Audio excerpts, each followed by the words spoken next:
Today on Locked On Phoenix Suns, we're riding some momentum. 2 good wins in the past few days, and it's feeling nice to imagine a world where the Suns are free of the shackles of the albatross of one particular contract. Is it possible to get off of Bradley Beal? One out-of-the-box idea, Oso Ighodaro's ceiling, and more next.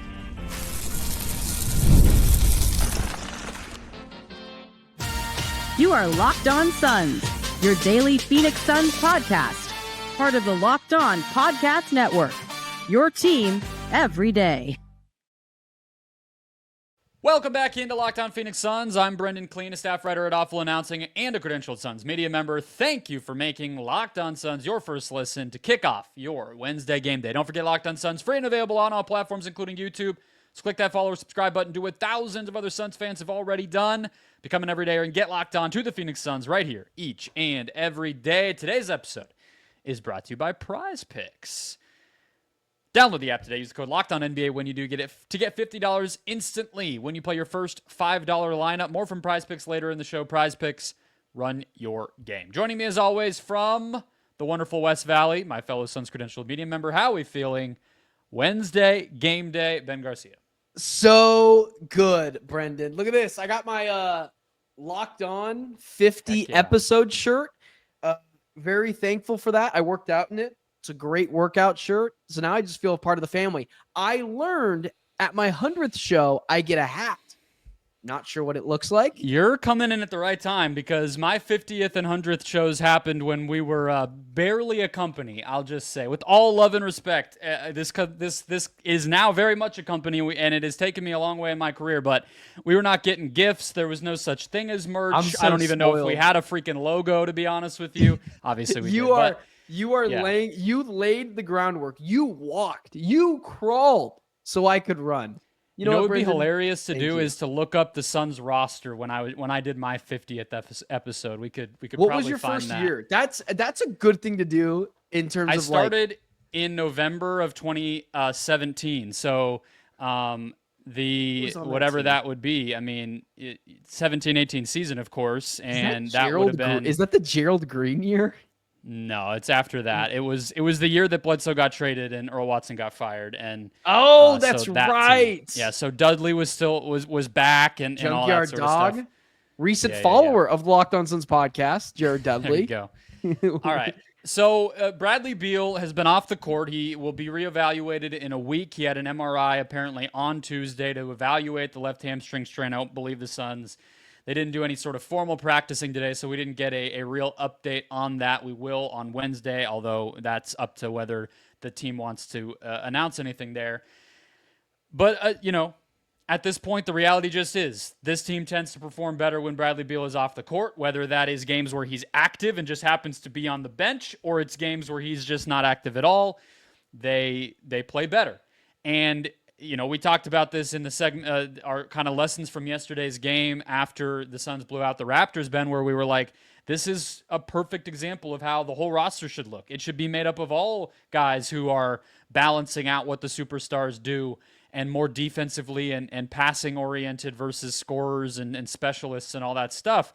And John Voight over at Bright Side of the Sun introduced a pretty interesting pathway to that happening, because even when we were talking about that yesterday, you and I had kind of an aside like, is it even going to be possible to get off of Beal? Is it even worth it to try, etc.? That's more on the trade front. This article looked at waiving and stretching Bradley Beal. So we can get into the nitty-gritty of it as we go, but the basics of it is to think of it like the Suns did this with Nasir Little. They've done this with, I'm sure I could come up with numerous examples. It happens all the time. Yeah. The bottom line is you take the amount of seasons left on a contract, multiply it by 2, add 1. The total guaranteed money on that player's contract gets spread over that many seasons instead of what is currently on their contract. So in the case of Bradley Beal, as John wrote at Brightside, he has 2 years, $110 million. If you were to waive and stretch him, it's 5 years, $110 million. And that goes a long way toward alleviating a lot of the Suns' second apron, luxury tax, all the types of problems we've been hating for multiple seasons now. This would basically solve for them, but you have a heck of a lot of money, dead money, still sitting on your books. It's not 50, but it's something like 22, 25, whatever. Just still a lot. It's a balance. What do you think? I mean, you think about it like this. What I think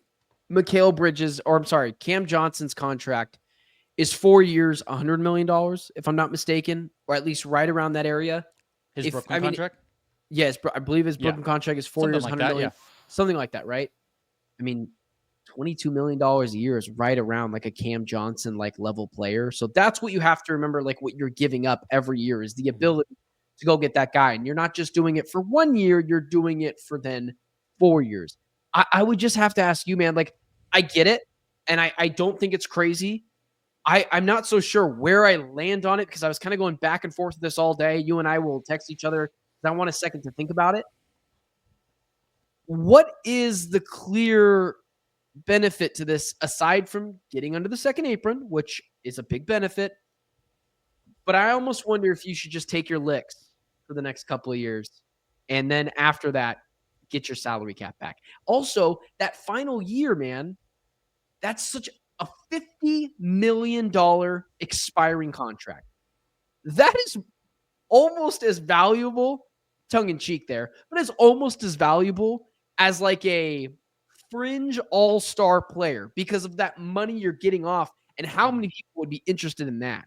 So, yeah, you would be able to, it would be exactly what the Suns were trying to do with Jimmy, but more likely because it's expiring at that point. So yeah, what you just said are a few of the ways that just it could go if they keep him, right? I mean, I think it's pretty obvious at this point, as we've talked through the Beal stuff a few times as the season has come to a close, that I am much more on the side of like they're done with him and they're just going to do whatever it takes to get rid of him, whether that means giving a bunch of first round picks up, not a bunch, there's a limit, but like a number of first round picks up, or doing something like this where they just eat a bunch of money for 5 seasons. That's not something you see happen a lot, but I do think they're at that point of desperation where I just don't think they want to have him on the roster next year, which is why I think they would consider something like this. But to answer your question of what the benefit is, I really think it comes down to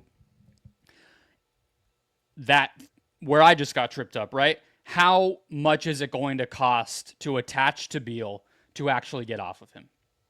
Because if you test the market, and we've heard like, Atlanta and one other team was interested at the deadline. We've heard Washington come up since. And if those teams are, I don't think Atlanta is anymore because they got off of Bogdanovich and Hunter. But let's just say Washington or some other team comes up.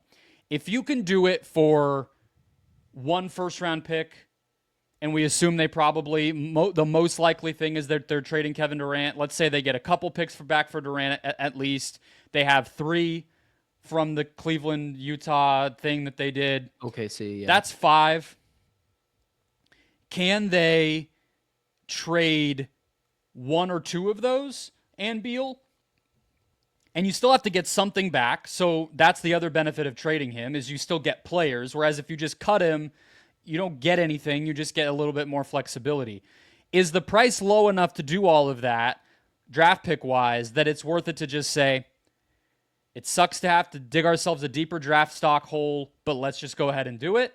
Or does that price get so high where, nobody will take him for anything less than 3 first-round picks, and the players coming back are horrible and not anybody you would ever want to have on your roster? Then I think that they consider something like this where just the flexibility of getting under the apron and just not having him on the team anymore and not having to worry about, you have a former all-star with pride. You can't just bench him forever.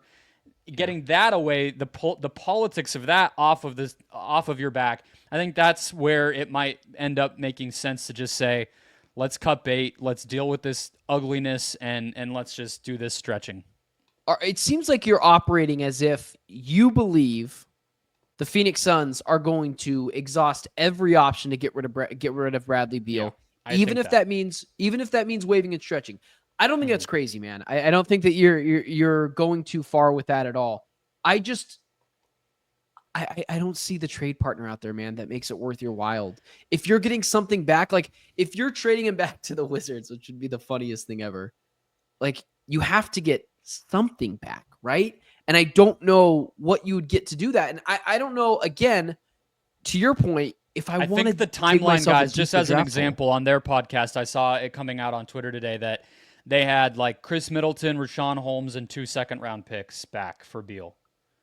As like that's an example where maybe you don't have to give up anything, and you're just taking the bad salary of Middleton and Rashawn and calling it even, basically. That's like the ballpark of where we're at. I would just be curious what Rashawn Holmes, who I'm not as worried about, Chris Middleton's contract, which is really bad. I'd be curious to see how many years is left on that deal. I think it's 2, if I'm not mistaken. Yeah, but either it's way, definitely not expiring. No, you wouldn't be able to get him if that was the case. But exactly. I don't know, man. I'm not one to sit on a fence, but I see the benefits and cons to both. If I had to choose right now, I might just stick it out with him next year, see what it looks like, because you could always just wave and stretch him years after or whenever you wanted. I don't know if I want to get stuck with other bad contracts as well and then lose draft capital. But I get the argument. The Suns, part of why I think that I feel pretty confident that they will really, really try to get off of him is that even in the Durant trade stuff we've been talking about on the show, one of the main things that everybody is saying is that they're going to want to get under the second apron. There's no way they do that with Bradley Beal on the team, basically. So, and then the last thing I'll say that John pointed out, which is smart, is in his article, he wrote that the cap has risen by about 6% every year for a while now. Like it's usually the max possible increase every single season. So $22 million on the books, if you stretch him next season, is 1% of the cap, but the next season, it'll be less. The season after that, it'll be less. You know what I mean? Even though it's still $22 million, that's a good point. The proportion of it gets a little more palatable for you. So maybe that factors in. We'll see. Next, what is Oso Ighadaro's ceiling? He's back in the rotation. He's making an instant impact. We talked about this with Ryan Dunn last week. Let's just have some fun. How good could Oso get? Next. First, today's show brought to you by Prize Picks. Basketball season is heating up, and there's no better way to get in on the action than with Prize Picks, the best place for daily fantasy sports.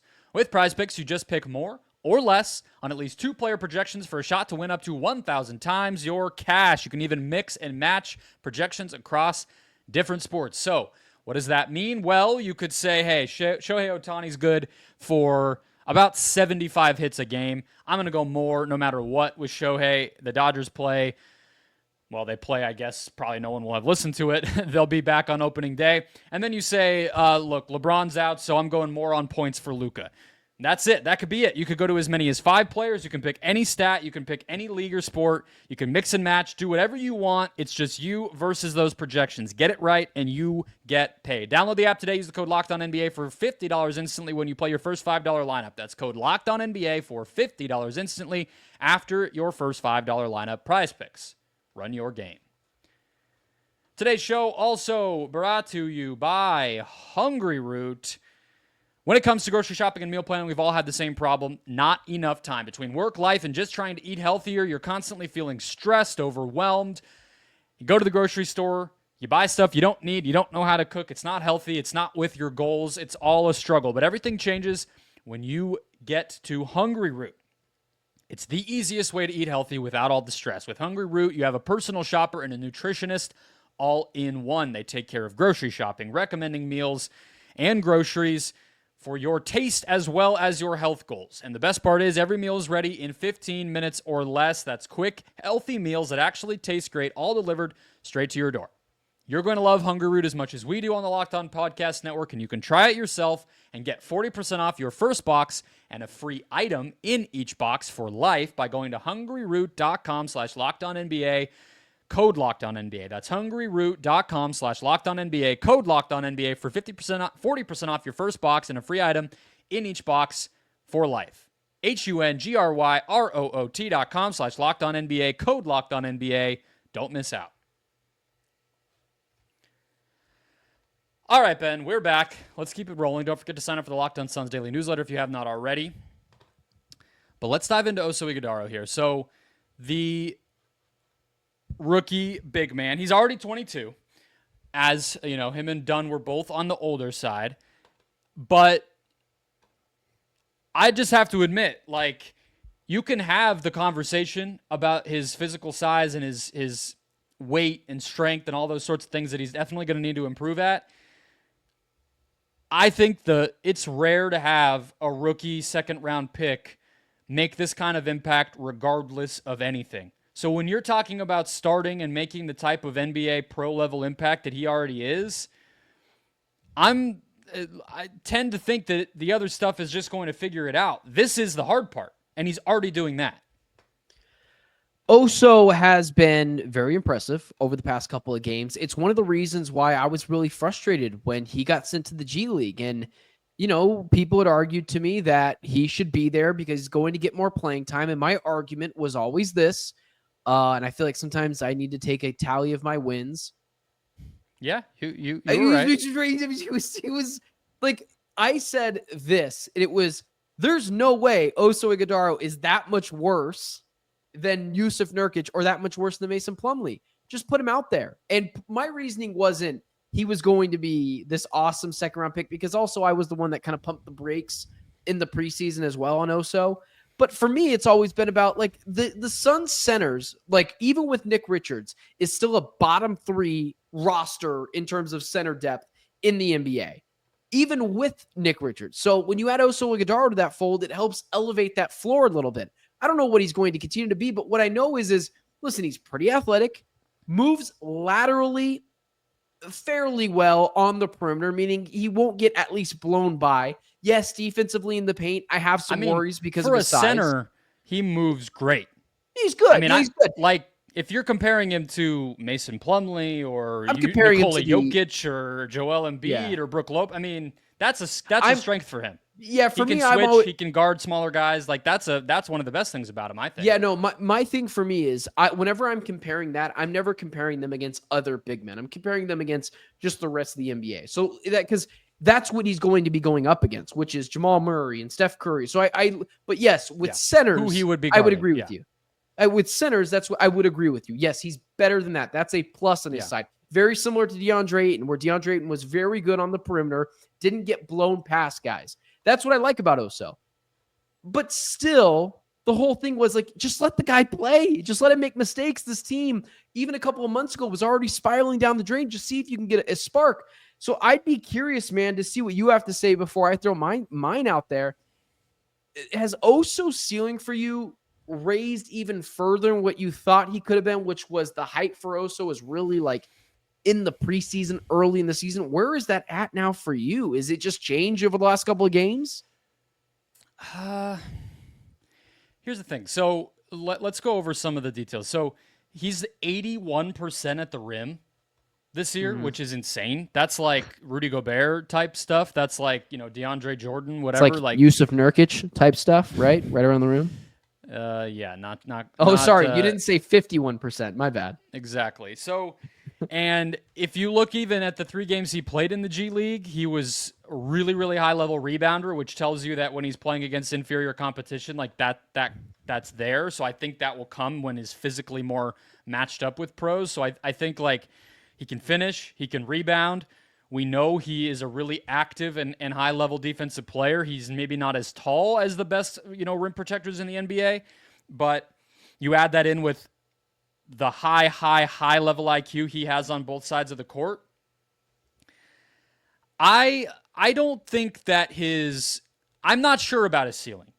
What I think has gotten higher is his floor, because when you're talking about a dude who's only 6'9", 6'10", and is doesn't have an elite wingspan and already is a little older, what could have happened is that his floor just fell out, right? And that didn't happen. So I think that's the part that I've really come around on, is like, he's just a pro. And I was wondering if he could even cut it in the pros, and now I'm absolutely sure he can. If there was an NBA draft redraft right now, would he go in the first round? I think he would have to, right? Sorry, you just cut out there. Could you say it again? My mic is all screwed up. Yes, I think he has to be, right? I mean, he would have to. Yeah, you sound good now. You sound fine now. But no, okay, I would agree with you. And so now when you go back to it's just interesting because I know we're not talking about Ryan Dunn, but I think Ryan Dunn also gets drafted up higher than he does, and so does Oso Ighodaro. But I think the way you put it is a much better way of than what I was going to put it. Because I can't find the comp in the NBA that I think perfectly suits Oso Ighodaro. All I can do is look at smaller big men, but then I find things and I look at Domantas Sabonis and I'm like, he can kind of shoot the ball. That's not really Oso. And then I look at Bam and I'm like, defender by a mile.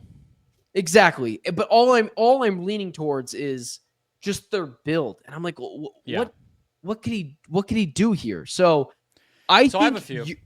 Your floor makes more sense. Let me hear it. And these aren't even his ceiling would be like Draymond or something, but that's not going to happen, right? So no, probably not. Draymond's that's a Hall of pick, Famer. Yeah, Draymond Green, second round pick. You just can't compare anybody to multiple-time champion, defensive player of the year, Hall of Famers. So here's a few. Brandon Clark, Memphis, very similar. Clark's like a elite level athlete. Oso's not, but other than that, undersized centers who kind of make it work on the court by being really smart and being able to kind of pass and move really well on both ends of the court. I actually think this one is a little unorthodox, but Alperen Şengün, he's not ever going to be that level of post scorer, but I think Şengün gets, a little bit. He's not what a typical big white guy is. Let's just put it that way. He's a better defender than you would think, and he's actually a worse shooter than you would think. So I think there's a world where Oso's a little bit actually similar to that as kind of a playmaker and good defender, but maybe not an elite scorer. He's still going to be worse scorer than Şengün, but that kind of role, I guess. Yeah, other than that, I guess Wendell Carter would be one more that I think you could throw out there. He's more of a three-point shooter. He wants to shoot threes. Feels like he's a little bit bigger too in terms of width as well. He's more yoked, but height-wise, they're pretty similar, I think. Actually. I would love to have Wendell Carter Jr. on this team. We talked about that in the preseason. The one thing with Oso that really worries me is the Rudy Gobert effect. Is I wonder if he could get played off the floor, not defensively though, offensively. I really need to see Oso develop some semblance of a jump shot. He doesn't need to, it's not going to be Ben Simmons bad where he's never going to go on the floor because he can't hit a shot because he's never going to be asked to be potentially the third scorer of a team. But he does need to pose a little bit more of an offensive threat than he is. I hate his stupid push shot that he obviously does convert on. Have you watched him in warmups ever when we're at the arena? When he's shooting threes? I've seen the videos. Yeah, it's not good. Someone needs to go see Lethal Shooter, man. It's one of the worst ones I've seen since Brandon Clark, actually. Brandon Clark's was abominable as well. So I'm not Dwayne was the one that broke that story. Dwayne Rankin, when he showed it when I believe they were playing the Kings and he was getting up threes on the road, and I was like, well, what are we watching? What are we watching here? It just looks like he's never ever tried shot a basketball to shoot that shot, right? Ever. And he probably hasn't if he's been tall and he's never been an elite level guy where somebody thought, oh, you're going to be a primary scorer or anything like that. So I think that's probably true, but it's going to put a limit on that ceiling. I think you're absolutely right. But there's other ways, right? Can he be an elite offensive rebounder? Can he maybe can he have a mid-range shot? Maybe there's a little more comfort with not having to hoist it so much. Bam developed a midi, but Bam doesn't have a three. We see that. So I think that he could help himself, but I don't think he's ever going to be elite if he can't score the ball. Who's the Warrior center that would always gobble up 30 rebounds, and he's not a big guy? It was the 2022 run. Their center, he's a notable guy. That name is going to kill me. Not Moses Moody, obviously. what the hell is his name? 20. Well, it's not Peyton. He's not a center. No. It's not Gary Payton. Who the hell is it? He was just on the team like 2 years ago, and he got let go because of cap. If you're not going to come up with it, we are going to have to move on. We're going to move on. Okay. But he is a guy, someone in the comment section is going to say it and going to roast me for it. But the offensive rebounded ability, him being able to stay on the court and grab 30 offensive boards as a smaller big man is exactly what Oso needs to be. And just getting to my main point, I'm looking at those three guys because like I threw out there quickly a Bam and a Domantas Sabonis. Out of those three guys, Wendell Carter, Brandon Clark, Şengün, I actually do think Şengün is the best fit out of those three. Is he Şengün? No, but I do kind of see where you're getting at there. I do see it. Now, I don't know if he could ever even reach this Şengün, who's going to continue to elevate. Yeah, probably not. I mean, Şengün was an all-star this year. Like, that's not going to happen because Şengün, it comes from Turkey, and they have a development program for big men that's just, a different sort of thing. He's bigger, he's stockier, he's stronger. He's just a better player. He's more physically gifted and everything. But role-wise, impact-wise, I think that's kind of how I think, Looney. He's still on the team. No, he's not. He got let go. Kevon Looney plays he's a role player for them. He plays like 15 minutes a night. I'm a casual. I'm a casual. I guess I'm just a casual, man. But I think that's always what I try to think of with comps is it's not about like everything being the same. It's like impact and role. Are they going to do similar things to impact their team, even if the other stuff looks a little weird and different? And I think that's where I came up with the Şengün one, but maybe it comes closer to Clark. We'll see. Either way, definitely a great start to his season. We'll talk about it more as things wind down. Let's talk about this year's draft. For the first time, big picture. What should the Suns' strategy be? What should their needs and wants be in terms of the players that they target as the tournament begins next? First, today's show is brought to you by Robinhood. With Robinhood Gold, you can now enjoy the MVP VIP treatment, I'm thinking sports, receiving a 3% IRA match on retirement contributions, meaning the privilege of the very privileged are no longer exclusive. With Robinhood Gold, your annual IRA contributions are boosted by 3%, plus you also get 4% APY on your cash in non-retirement accounts, which is over 8 times the national savings average. The perks of the high net worth are now available for any net worth. The new gold standard is here with Robinhood Gold. To receive your 3% boost on annual IRA contributions, sign up now at Robinhood.com/gold. Investing involves risk. Rate subject to change. 3% match requires Robinhood Gold at $5 a month for 1 year from first match. Must keep funds in an IRA for 5 years. Go to Robinhood.com/boost. Over 8 times the national savings average account interest rate claim is based on data from the FDIC as of November 18, 2024. Robinhood Financial LLC, member SIPC. Gold membership offered by Robinhood Gold LLC. Woo! That Robinhood ad is a doozy.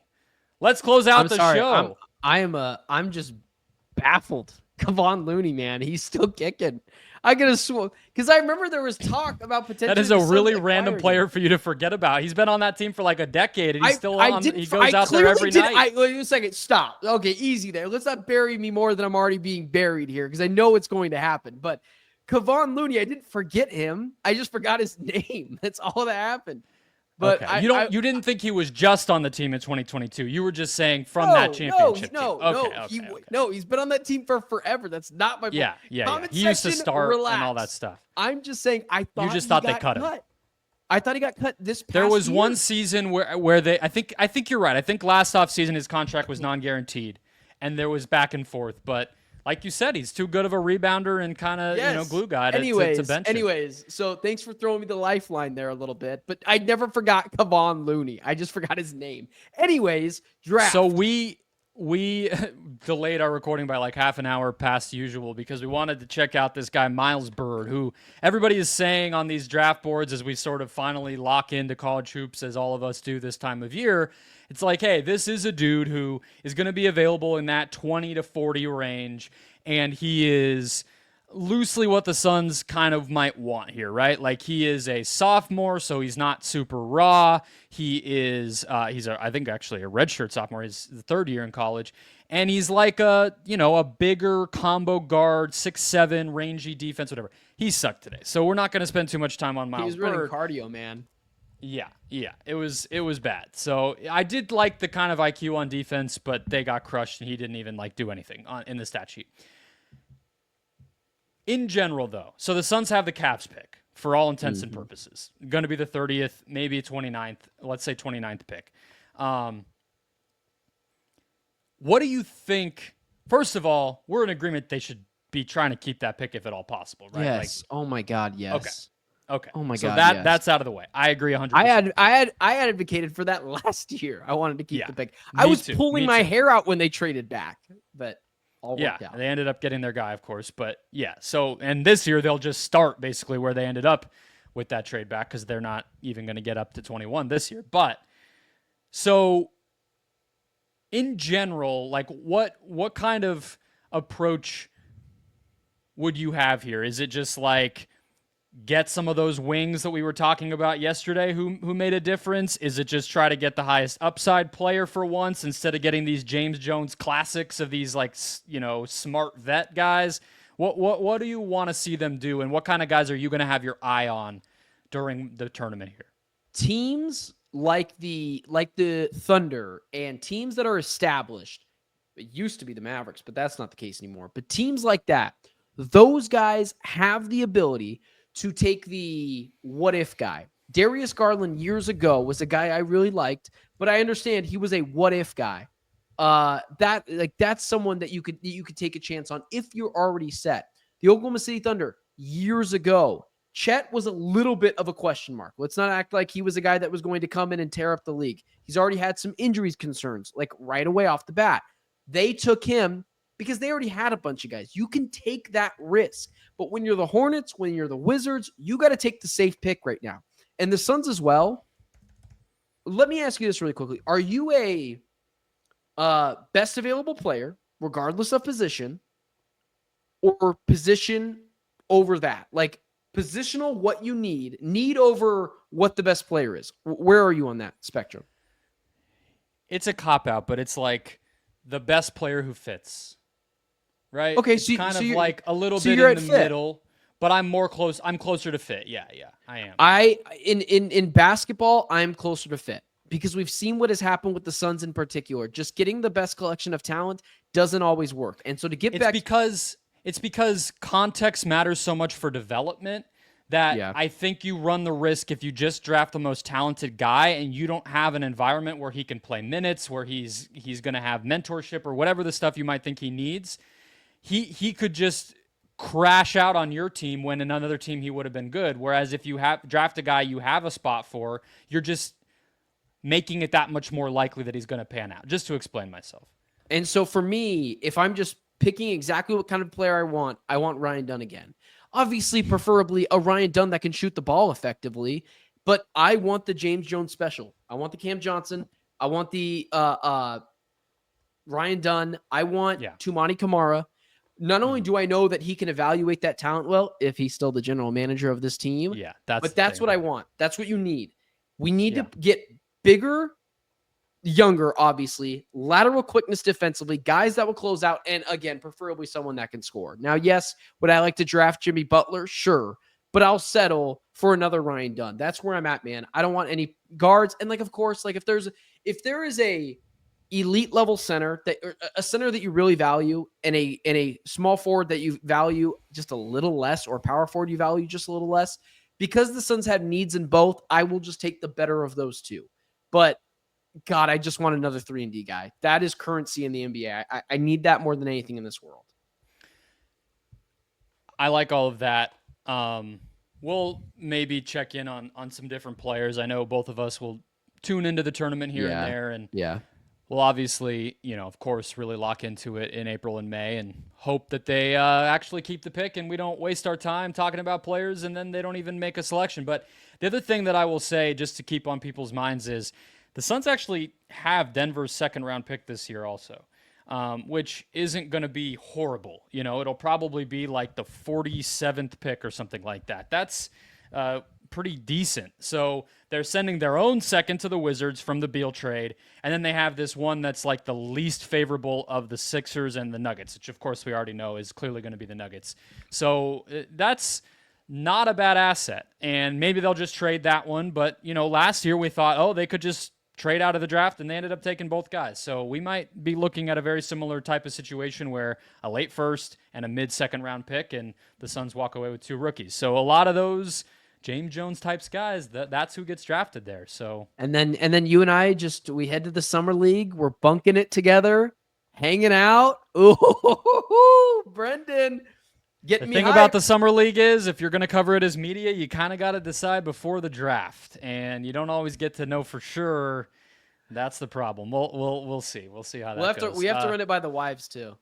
So yeah, my wife is used to me going, but I don't know if I want to. I'm being honest.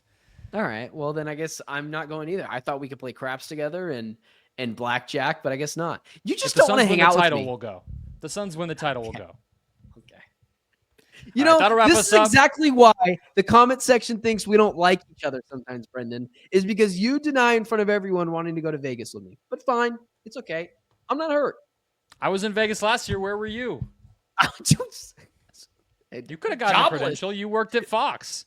Oh, I guess you're right. All right. Well, okay. I did. All right. I don't have a good answer. I don't have a good answer for that.